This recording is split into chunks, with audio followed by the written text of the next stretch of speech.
what is the relevance of this topic? Why am I forced to be in this room? What the hell is Blue Courage? Because I went through a very similar experience about 8 years ago. So I was voluntold to be in a leadership class called the 7 Habits of Highly Effective People for Policing. And I was literally voluntold the night before, so you can imagine where I sat, in the back of the room with the arms folded, feeling pretty upset that I was in the room. And suddenly, a guy comes bounding into the room named Michael Neela, and he's wearing his Tommy Bahama shirt, and he comes in, and he's like, "Hey, everybody, good morning. Is everybody excited to be here?" And of course, there was like a groan in the room, but probably the loudest one came from me. And so he began to talk, and he said, "Hi, my name is Michael Neela. I'm a retired police commander from Aurora, Illinois. And, you guys are close to Aurora, Illinois, so I don't know what your initial reaction is when you hear someone is from Aurora, but for someone from outside of the greater Chicago area, when I heard Aurora, Illinois, I immediately thought of Wayne's World from Saturday Night Live. And so I've now got Wayne's World here in the big city of San Francisco, going to tell me how we're doing it all wrong and how we need to improve and all this other stuff. And yet, I'm good. Like, I'm alive. I've gotten promoted a couple times. Like, I'm great. I don't know what relevance this has to me." And then Michael began to tell his story. And he said, "Well, I joined policing in 1970. And about 8 years into my career at Aurora, I was either blessed or cursed to be number 1 on my promotional exam to sergeant. And so I've got 8 years in the business. I've got brand new chevrons on my sleeve.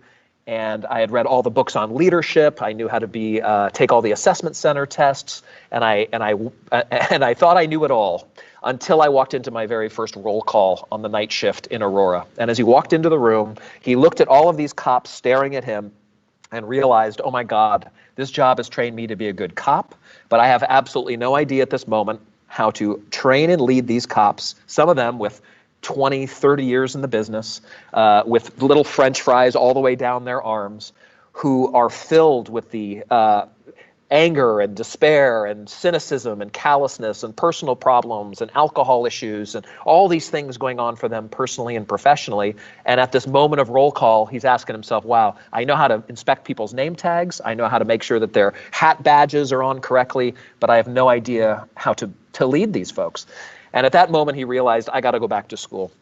And so Michael goes to Aurora University in 1978 to get his MBA. Now, I found that was interesting. Most cops will get a, public administration thing or some sort of a degree, but he's getting his business degree, and I found that to be interesting. And so the life-changing moment for me, and hopefully for you as well, came when I heard this. And he recalled his very first class in MBA school. And they're sitting in the classroom, and they finish with their first hour of training, and they go out into the hall, and they're doing introductions, and they're going around the room, and they said, hi, my name is Michael. I'm a police officer from Aurora, and I'm here to get my MBA. Oh, that's really great. And they continue on. And there was another attendee in the room named Joe Sabin. And Joe Sabin stands up, and he says, hi, my name is Joe Sabin. I'm a neuroscientist, and I'm here to get my MBA. And yay, a little round of applause happens. Well, after the introductions, they go on break. And they all go out into the hallway, and so Michael's in the hallway talking to someone else, and all of a sudden Michael feels a tap on the shoulder, and he turns around, and it's the neuroscientist.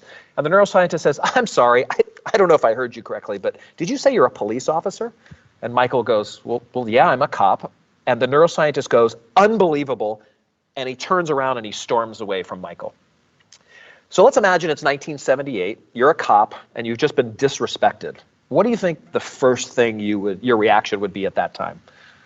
Let's fight. So Michael is like, let's fight. So Michael chases after the neuroscientist, taps him on the shoulder and goes, hey man, what the hell's your problem? You don't like cops or something? You got a ticket that you didn't like? And of course the neuroscientist says, oh, no, sir, I'm sorry. I didn't mean any disrespect. But I don't know if you heard, but I'm a neuroscientist. And, I've studied 500 different brains. I mean, from Main Street to Wall Street, from GED to PhD to third world countries to right here in the USA. And police officers are that one profession that has this very special place in my heart. And the neuroscientist says, well, could I just ask you one more question? Michael's like, I don't know. And the neuroscientist says, how long do you intend on being a police officer? And Michael goes, actually, I don't know, 20, 25, or 30 years. And the neuroscientist says, unbelievable again, and is absolutely apoplectic by that response. And he looks at Michael, and he says, Out of all of my studies, and the reason why police officers have that special place in my heart is that police officers are the only profession that have 100% of the brain characteristics of a prisoner of war. See, it's kind of like when that prisoner of war is locked inside of a solitary, like closed environment, like a police car, right? It can be attacked at any time, could be killed at any time. Prisoners of war don't eat well. They don't sleep right. They don't have positive affirmations of the role that they have in the world. And what happens to prisoners of war is that their brain immediately starts to shrink because of the toxic environment around them in an attempt to protect itself. And the neuroscientist looks at Michael and says, do you know cops that have 10 or 15 years in the business and they're kind of dumb? It's not that they're dumb. It's that their brain is literally shrinking from the toxic, impoverished environment around them. Additionally, not only does the brain shrink, but the dendrites, the neural connectors all start to unplug themselves, and your brain starts to look like a freshly pressed shirt, not like the brain that's pictured on your screen.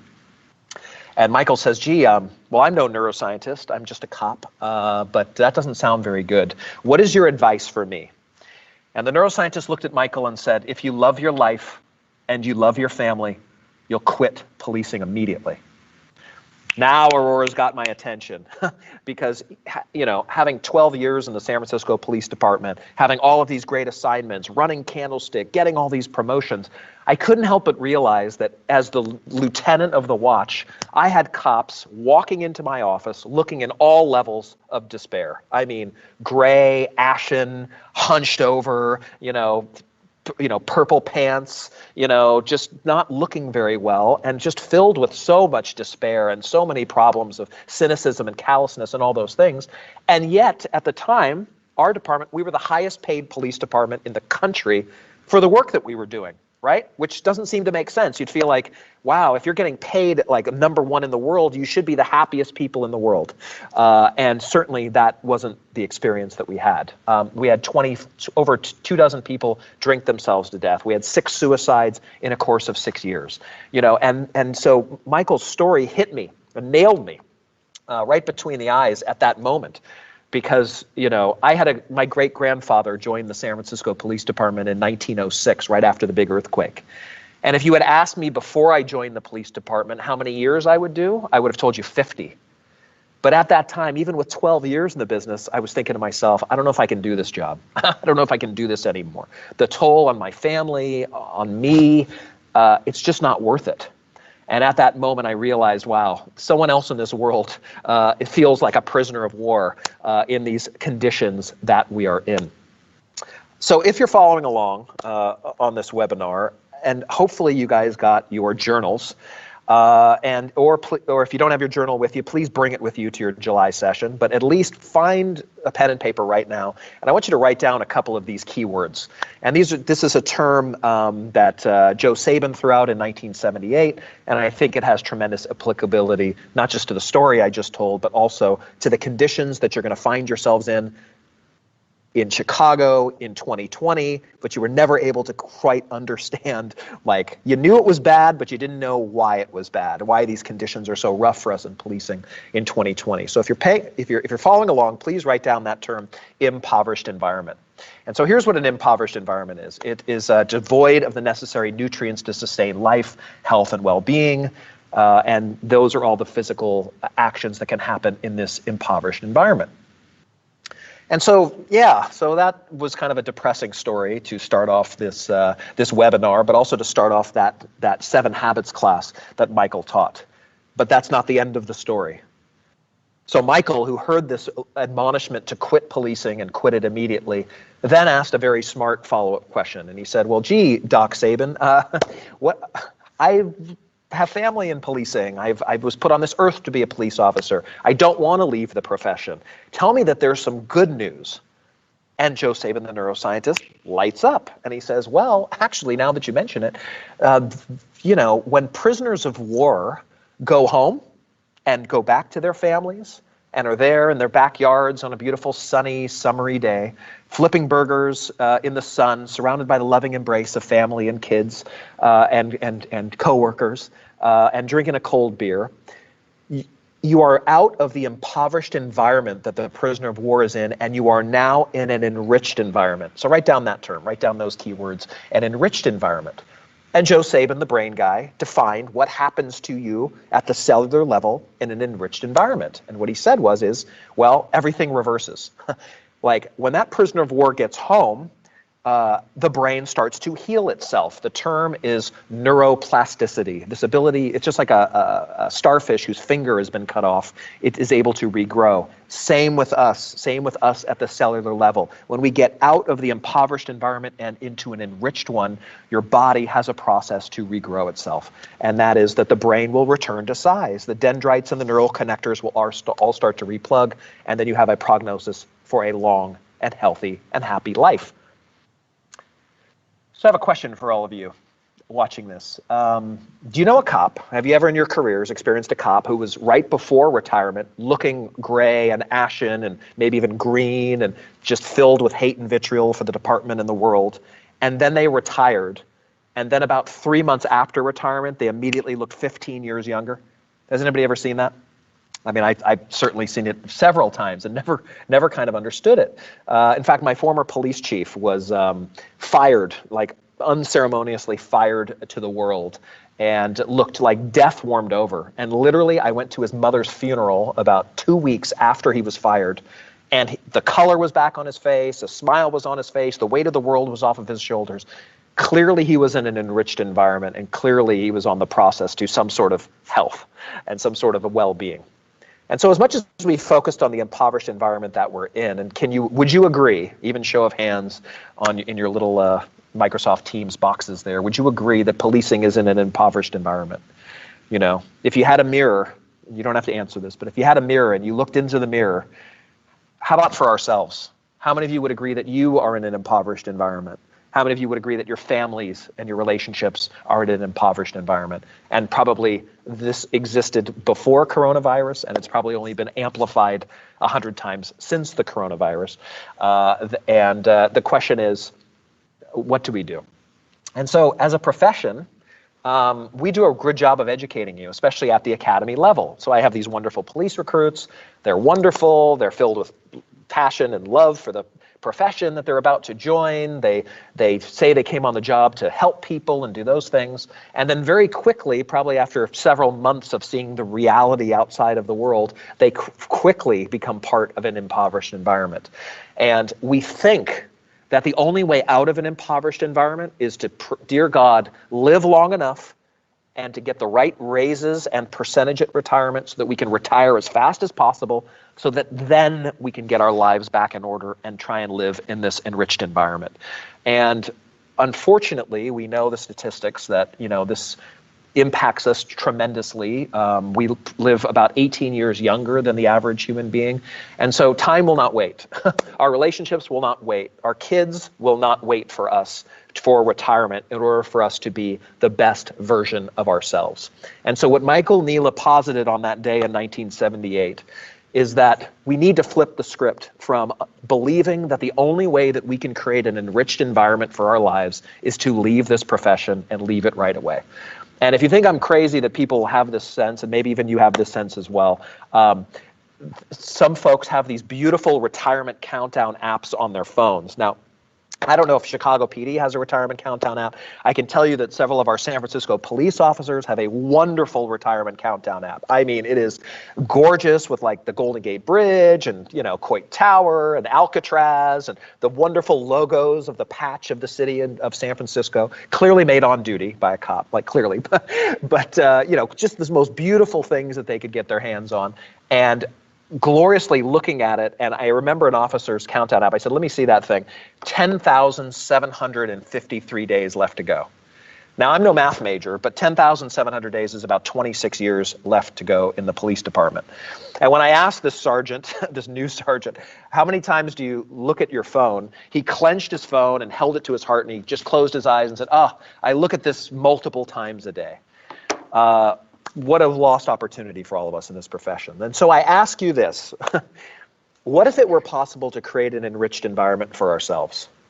What would that look like to you 5, 10, 20, or 30 years down the road? What would it be if we could mindfully and intentionally had a pathway and a script of processes and ways of being that we could create an enriched environment for our families. What if, hold on, now what if we could also then create an enriched environment at our assignments?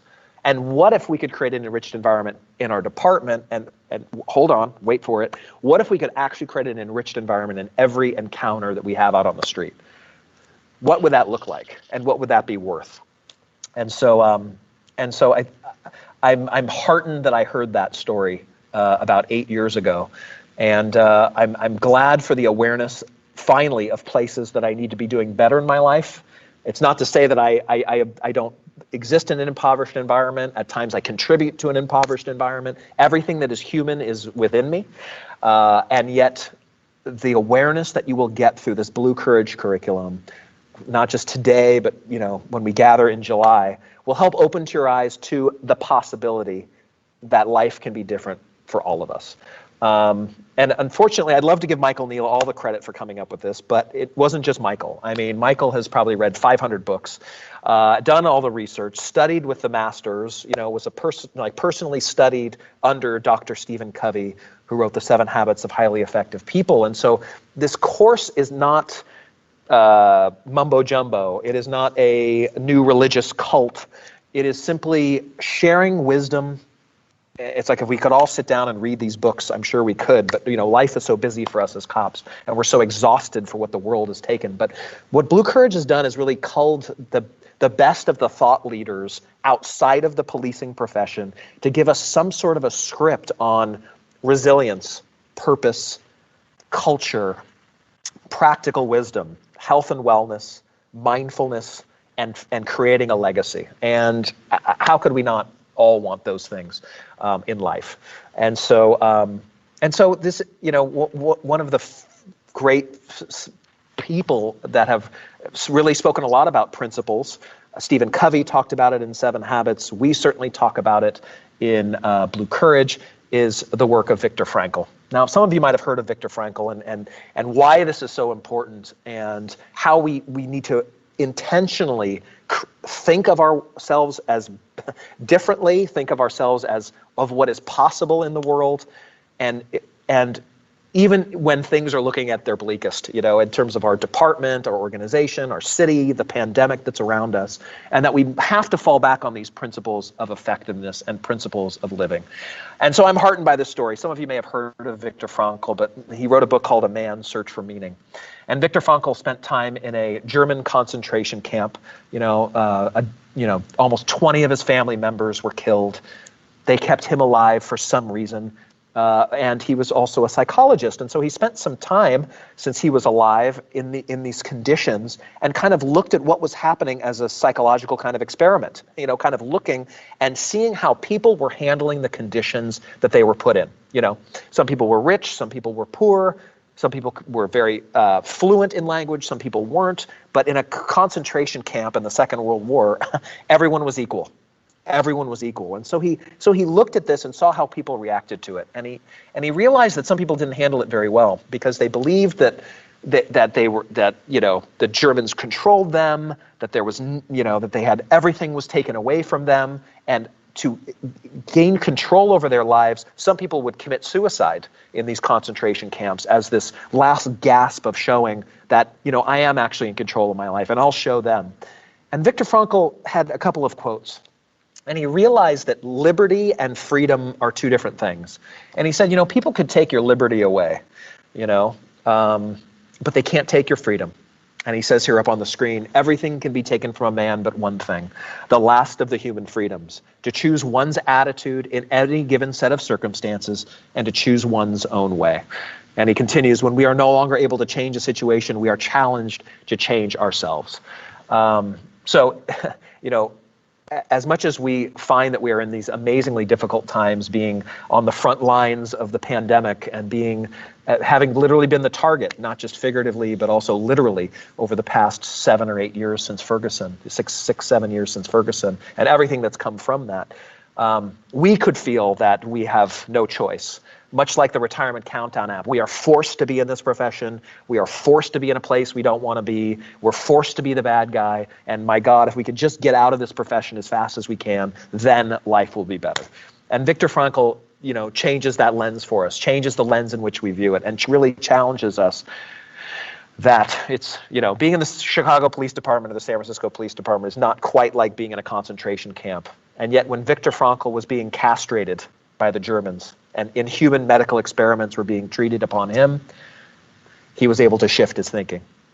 And not from a place of weakness, not from a place of tolerance, not from a place of giving up, but from this place of strength and being able to take charge of one's life. And so one of my big takeaways from being in this Blue Courage journey is really how important this is, and how we feel that we're so in charge. We're so in control of everyone else. We have ask, tell, make. Greater the threat, lower they go. We have the laws and ordinances and policies and procedures of our department and city and state to go out onto the streets and bring control to these situations. And we often find ourselves as officers personally challenged to have that same sort of influence and control over our own lives. And so I'm grateful to understand this impoverished and enriched environment. I hope you are too, and I hope you rise to this challenge, this Blue Courage challenge, not just in your own new roles as sergeants and lieutenants, as formal leaders, but embracing this as a sense of wellness for yourself, and a gift that this should have been invested in you, in your personal development the entire time. So I will pause there. And I wanted to introduce Michael Neela to you. Some of you might have heard him. He's the author of the book, Nobility of Policing. He has done some work with the Chicago Police Department. He's been at IACP conferences and done several speeches and so on. But I'm just grateful that he's on the air, and he can take us into probably our first learning lesson of Blue Courage, which is about the Golden Circle. So good morning, Michael. Good morning. So first of all, congratulations to all of you on your promotions. What a great, exciting time. I used to always write letters to everybody at my agency when they would get promoted to any rank. If you don't have it, that's all right, Jack. And so I certainly want to congratulate you, but I always, after I congratulated them, would remind them that the real work starts now, that their responsibility to their people, to the organization, to the profession is enormous, and that responsibility cannot be shirked. That's the responsibility of leadership. So congratulations. I know you're already well on your journey, but I suspect there's a lot of learning that is going to be in front of you. So we're proud and honored to be simply a small part, hopefully, of that leadership journey. Well, Jack's looking for that slide. It's really not important if he finds it, but in your journals, you have, I trust you've written down those words, impoverished and enriched environment.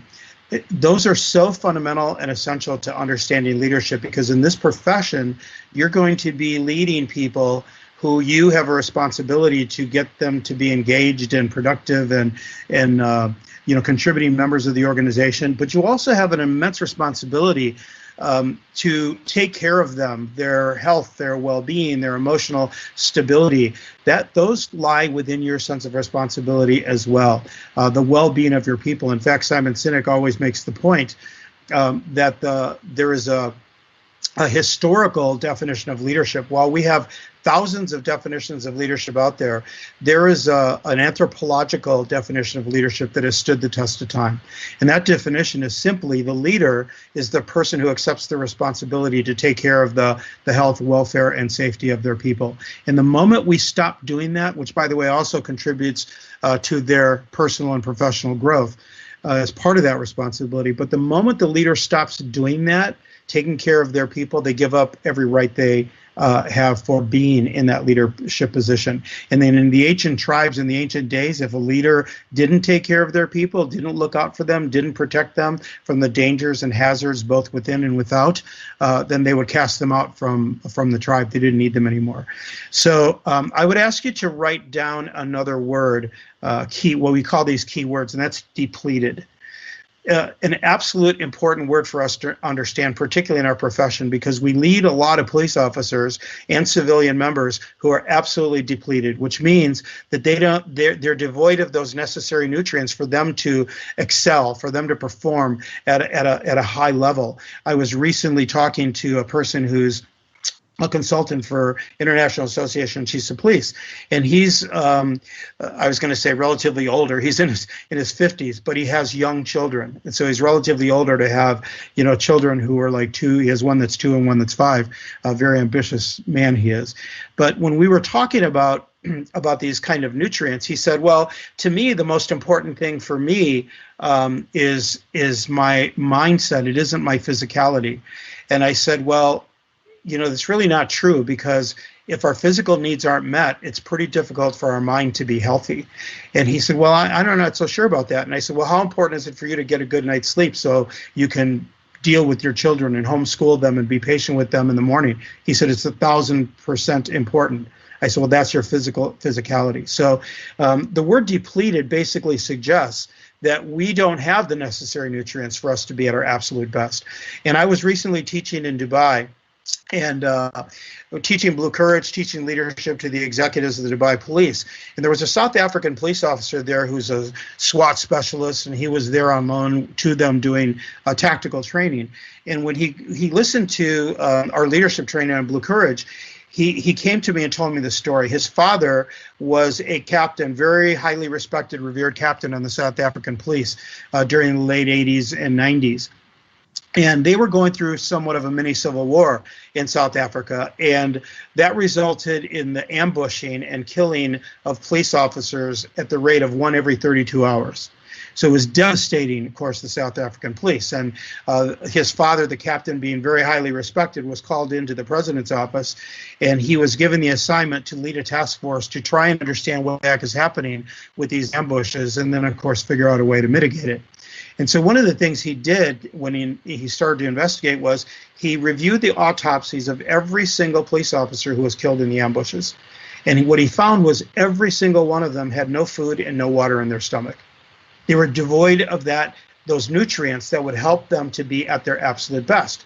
And what he came to the conclusion of was that because they lacked the necessary sustenance, they were in a depleted state, and that didn't allow these officers to recognize that they were being led down a path to an ambush.